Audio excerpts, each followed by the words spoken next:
মৌলভীবাজারের শ্রীমঙ্গলে বহু সাংস্কৃতিক সম্প্রীতির প্রতীক হারমোনি ফেস্টিভ্যালকে সামনে রেখে বর্ণাঢ্য র্যালি অনুষ্ঠিত হয়েছে। বৃহস্পতিবার সকালে বাংলাদেশ ট্যুরিজম বোর্ড ও বেসামরিক বিমান পরিবহন ও পর্যটন মন্ত্রণালয়ের উদ্যোগে এবং শ্রীমঙ্গল উপজেলা প্রশাসনের সহযোগিতায় এই র্যালিতে খাসি, গারো, ত্রিপুরা, মণিপুরী সহ বিভিন্ন জাতিগোষ্ঠীর মানুষ তাদের নিজস্ব পোশাক পরিধান করে র্যালিতে অংশ নেন। র্যালিতে উপস্থিত ছিলেন শ্রীমঙ্গল উপজেলা নির্বাহী অফিসার মোহাম্মদ ইসলাম উদ্দিন, সহকারী কমিশনার মহিবুল্লাহ আকন প্রমুখ। শ্রীমঙ্গল উপজেলা নির্বাহী অফিসার মোহাম্মদ ইসলাম উদ্দিন বলেন, শ্রীমঙ্গলে 26টি গ্যাজেটেড ক্ষুদ্র নৃগোষ্ঠীর বসবাস রয়েছে। তাদের কৃষ্টি কালচারকে বাংলাদেশ তথা সারা বিশ্বে তুলে ধরার জন্য গত বছর শ্রীমঙ্গল উপজেলা প্রশাসনের সহযোগিতায় বাংলাদেশ ট্যুরিজম বোর্ড ও বেসামরিক বিমান পরিবহন ও পর্যটন মন্ত্রণালয়ের আয়োজনে হারমোনি ফেস্টিভ্যাল সিজন 1 অনুষ্ঠিত হয়েছিল। তার সাফল্যের ধারাবাহিকতায় আগামী 18, 19 ও 20 ডিসেম্বর শ্রীমঙ্গলের ফুলছড়া চা বাগান মাঠে 3 দিন ব্যাপী উৎসবের আয়োজন করা হয়েছে।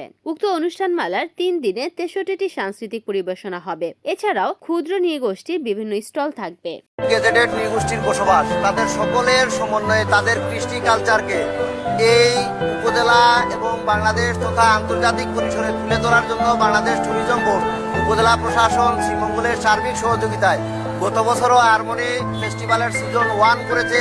তার সাফল্যের ধারাবাহিকতায় এই বছরের ডিসেম্বরের 18, 19, 20 এই 3 দিন আবার সিজন 2 আমরা ফিল্ডে চা বাগানের ফুলছড়া মাঠে অনুষ্ঠিত হবে এবং এখানে 63টা সাংস্কৃতিক পরিবেশনা 3 দিন ব্যাপী পরিবেশিত হবে।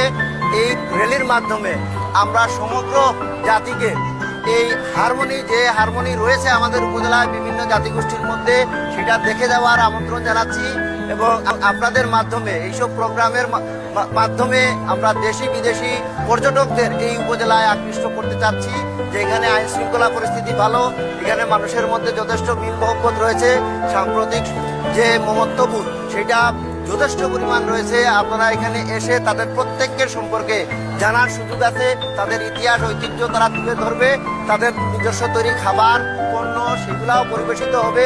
আমরা আশা করছি যে বাংলাদেশের বিভিন্ন কর্নার থেকে এবং বিশ্বেরও বিভিন্ন জায়গা থেকে মানুষ আসবেন এবং এসে এই শ্রীমঙ্গল তথা আমাদের এই যে 26টি নৃগোষ্ঠী সহ আমরা যারা রয়েছি।